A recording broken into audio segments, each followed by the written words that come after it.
गुरुर्ब्रह्मा गुरुर्विष्णु गुरुर्देवो महेश्वरा गुरुर्साक्षात् परब्रह्म तस्मै श्री गुरवे नमः।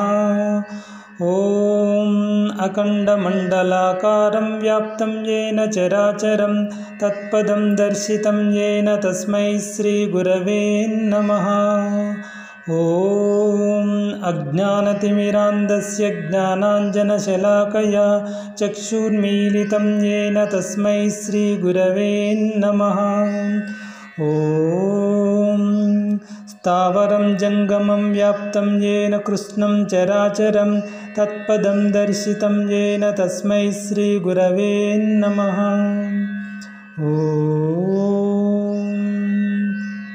चिद्रूपेण परिव्याप्तं त्रैलोक्यसचराचरं तत्पदं दर्शितं येन तस्मै श्री गुरवे नमः। ॐ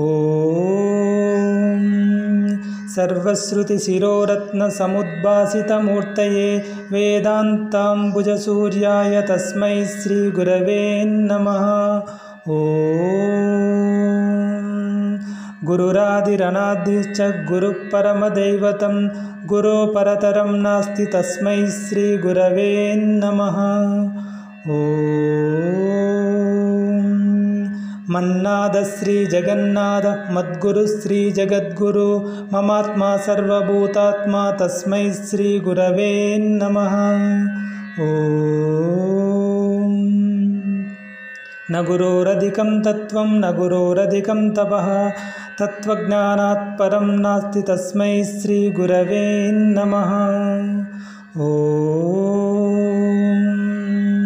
ब्रह्मानन्दं परमसुखदं केवलं ज्ञानमूर्तिं द्वन्द्वातीतं गगनसदृशं तत्त्वमस्यादिलक्ष्यम् एकं नित्यं विमलमचलं सर्वधी साक्षिभूतं भावातीतं त्रिगुणरहितं सद्गुरुं तं नमामि।